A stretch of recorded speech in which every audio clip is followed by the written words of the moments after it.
ይህ የምታዩት መልከ መልካም ሸበላ ጆን ይባላል። ከአጠገቡ ያለው ደርባባ ደግሞ ሄንሪ ይባላል። ለጆን የስራ አለቃው ነው። ሄንሪ ጆንን ሚስቱ የት እንዳለች ይጠይቀዋል። ጆንም ለምን እንደሆን ተደናግጦ አይኑን በማንከራተት አይኑን ባረፈባት ቆንጂዬ ይህች ሚስቴ ነች ብሎ ይወስደዋል። ይህች ሴት ክርስቲን ትባላለች።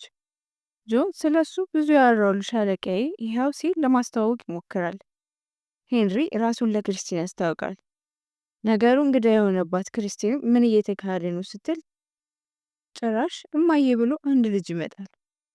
ይህ ልጅ ደግሞ ቤን ይባላል። ሄንሪ ልጅ እንዳለ አልነገርከኝም ብሎ ቤንን ጥሩ ሰላምታ ይሰጠዋል። ሄንሪ እጁ ለመታጠብ ሲሄድ ጆን ይህንን ክፍተት ተጠቅሞ ግራ ለተጋቡት ክርስቲንና ቤን ራሱን በማስተዋወቅ ጉዳዩን ይነግራቸዋል። ነገሩ እንዲህ ነው። ጆን የስራ እድገት ለማግኘት ራሱን ቤተሰብ እንዳለው አስመስሎ ከአለቃው ፊት እንደቀረበና ለስራው ፕሮሞሽን ቤተሰብ እንደሚያስፈልገው ይነግራቸዋል። የእነሱን ትብብርን ይማጸናል። በምላሹ ግን ክርስቲን እምቢ ለማለት ጊዜ አልወሰደባት። ጆን ፊቱን ወደ ቤን አዙሮ በምግብ ለማባበል ይሞክራል። አልተሳካለት። በድጋሚ በአይፎን ስልክ ይሞክራል። በዚህማ እንዴት ይጨከናል? ተስማሙ።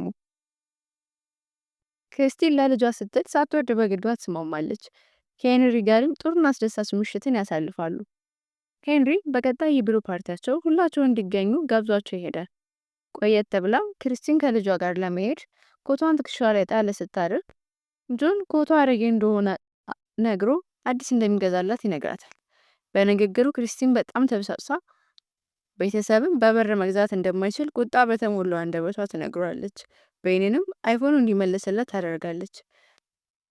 ጆንም ሀፍረት የለው በድጋሚ ወደ ፓርቲው አብረውት እንዲመጡ ይጠይቃቸዋል። ክርስቲን በውሸቱ መስማማት አልቻለች። እንደማትቀጥልም ትነግሯለች። ተስፋ አልቆርጡ ባይ ጆን ግን አንደበተ ርቱዕ በሆነ አነጋገር አንጀትን በሚበላ መልኩ እንደገና ይማጸናቸዋል። ሙሉ ህይወቱን ለስራ ሲሯሯጥ ቤተሰብ መመስረት እንዳልቻለ ይገልጽላቸዋል። በአሁኑ ግን ክርስቲን አልጨከነችበት፣ ፈቃደኛ ሆነች። እውነተኛ ቤተሰብ ለማስመሰልም መሳሳም ክልክል እንደሆነ ህግ አወጣው። የማስመሰል ልምምድ ይቀጥላሉ። በልምምዱ መሃል ግን ጆን በክርስቲን ሳይሳብ አልቀረም። ምን እሱ ብቻ እውነተኛ ቤተሰብ የመመስረት ፍላጎትም በውስጡ ያሳደረ ይመስላል። አይደርስ የለ ምሽቱ ደረሰ። ጆን እና ሄንሪ መጠጣቸውን እየጨለጡ ጭውውታቸውን ይቀጥላሉ።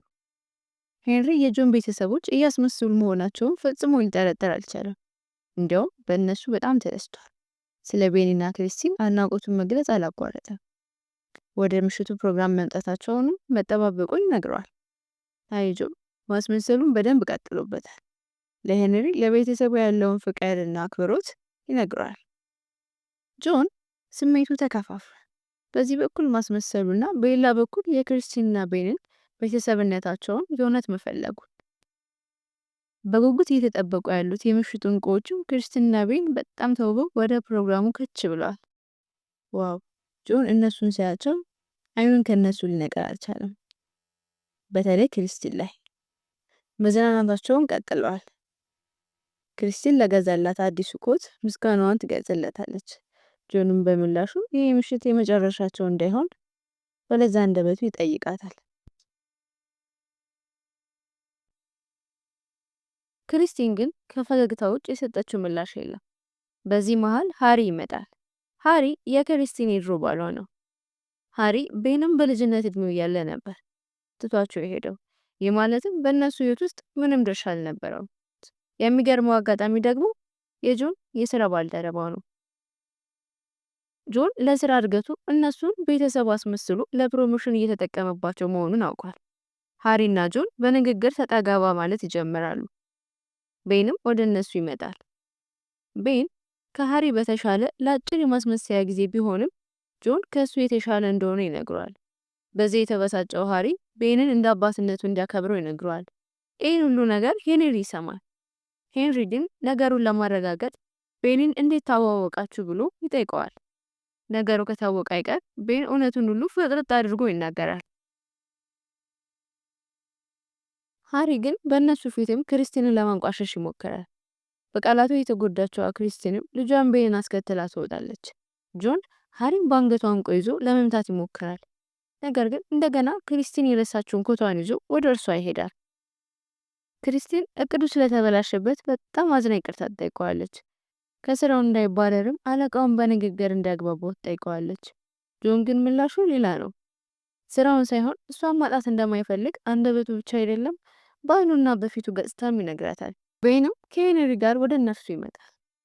ሄንሪ ጆንን ከስሩ ያባረዋል ተብሎ ሲጠበቅ በተቃራኒው የተሻለ ስራ ይሰጠዋል። የደበዘዘው ምሽታቸውንም በደስታ ይሞላዋል። እንዲህ ከሆነ አይቀር ጆንና ክሪስቲንም ተከልክሎ የነበረውን የመሳሳም ህጋቸውን ያፈርሳሉ።